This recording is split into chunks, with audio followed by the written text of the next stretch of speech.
Hello, this is Nicholas, and I'm back again. It's been a while I did a video. I've been very busy. Today I want to talk about something that keeps getting back to me.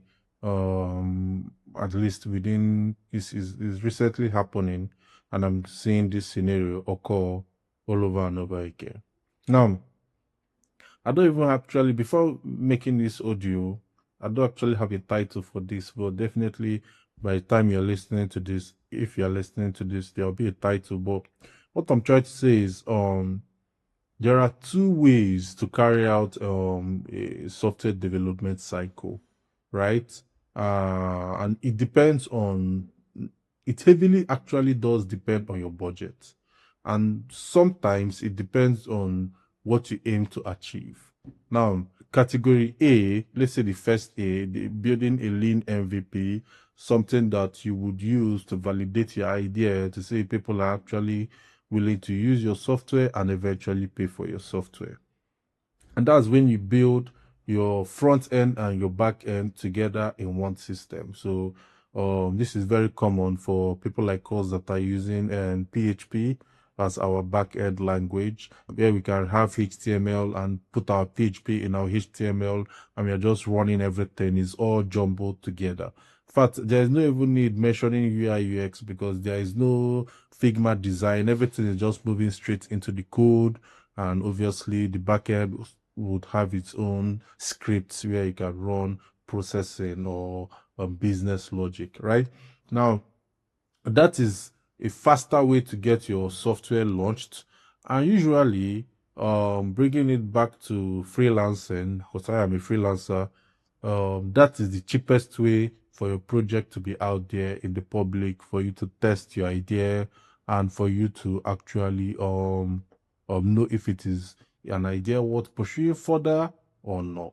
Now, so this category A, whereby you have your front end and your back end all jumbled together, is actually, in my opinion, very, very important in the early phase of launching your software, right? Because as someone who has built a bunch of software and most of them did not work out, it makes the loss so much more bearable. And not just bearable, it keeps your finance in order for you to keep trying. Because it's rare to see someone that just starts one software and it works automatically. I'm including software that I have built for myself and software that I have also built for other individuals. That's for my clients. All right.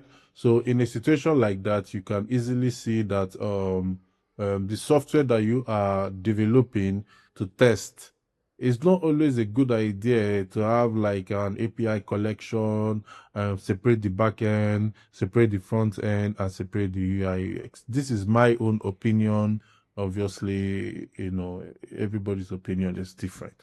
Now, let's go to category B. Category B is where you separate the UI UX and separate the front end and separate the back end. So the UI UX does their designs on Figma, then the front end engineer designs whatever the UI UX has done and makes it interactive on the web or on the app using whichever language they prefer, HTML, is JavaScript, any one of them. Then the back end is where they now create the API collection with a bunch of API endpoints and set up your credentials, set your environment and everything. Obviously, if you want to expand further, you have your DevOps and all those ones. But I'm just sticking with the separation of the code where you have UI UX to do the design on Figma, then you approve as the client, then the front end engineer starts working on the bringing of the design of Figma to life and as well as connecting the API endpoints developed by the backend engineer to get the data to present or to send the data from the front end to the backend. Now, this is usually very, very expensive.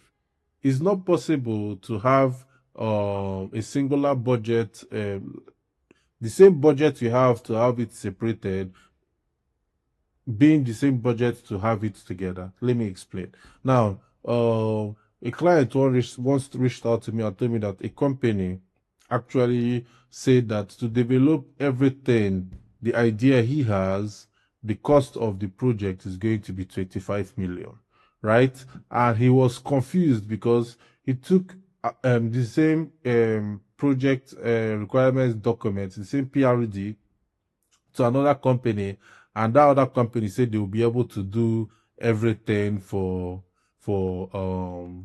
5 million, right? So he was now like explaining to me that that it seems like the other company that gave him the 25 million naira budget is trying to scam him. They are not doing good business, and I told him no, that's not true.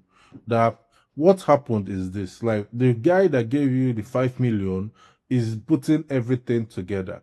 There will not be any. And the good thing is, where he showed me the document, it was clearly stated because the 5 million naira budget from the other freelancer, there is not going to be any Figma file or any design. They are working on your project right on the go. They are using templates to build your front end and they are connecting the back end. So everything is jumbled together. You don't have any separate API collection. You don't have um a separate front end and you don't even have a Figma design for your designs. Whereas the company that actually is telling you that the budget for this is 25 million, they are assigning a UI UX designer to actually design your interface on Figma for you to first of all approve before the front end engineer starts working on bringing the design done on Figma to life, and as well as the backend engineer connecting and providing the API endpoints for the front end engineer. So you can see, yes, it is the same work to be done, but different processes, right? The second one, the guy that gave me the 35 million naira on, yes, it's very nice and to make your project very, very easy to scale, right? But the guy that gave me the 5 million naira, you eventually, as you scale and get bigger, get to the point where you have to separate the UI, UX, front end and back end. But the pro of the cheaper one, which is 5 million, it gives you the ability to quickly test your idea. Because you could see that the 5 million naira own, they say they will get it done in 2 months. Whereas the one that is separate, say they will get it done in 6 months. Not only is it going to take longer time for it to be done, it is actually going to be way more expensive. Now, the other one that is 2 months, everything would work if they deliver, and you quickly test your idea in the market to see if it is worth pursuing or not, right? So think of it this way: imagine spending 25 million, knowing fully well that 80% of software is being developed end up being useless. I think I'm even being gracious saying 80%, right? So if you spend 25 million having it, it's doing exactly what the 5 million naira own is doing. It's just that the processes are actually different. You quickly realize that, okay, what if this doesn't work? The 25 million is gone, right? But it's easier for you to console yourself if the 5 million is gone as opposed to the 25 million. So you can easily see the difference between the two budgets. So this is just basically what I want to discuss today, because this is something that I've been getting a bunch of clients reach out to me trying to understand, why is this one cheaper? Why is this one expensive? Why is this one very expensive? What are these people offering that this person is not offering? Right? So, and I try to explain to them that this is the reason why this is more expensive and takes more time. Why this is because it's cheaper and it can be done quicker. Because sometimes they're always confused on why is it the expensive one takes actually more time, because a lot of people are involved in it. It has sometimes various teams involved in it: the UIX team, the front end team, the back end team. But the other one person can just get everything done, right? Me, usually, I always end up on the back end team when everything is separated. But doing everything once, yes, we can actually do everything once. But when you want to specialize, I'm not interested or in the UI UX or the front end, just the back end. So these are the things to actually bear in mind if a client trying to source for freelancers to get to work on your project, or if you're a freelancer, try to explain to the client why this is expensive and this is not expensive, because most times you not explaining it does not make it clear to them, and they get to wonder what exactly is your pricing, why is your pricing different from the next person. So that's basically all I have to say today. Thank you very much for listening, and bye bye.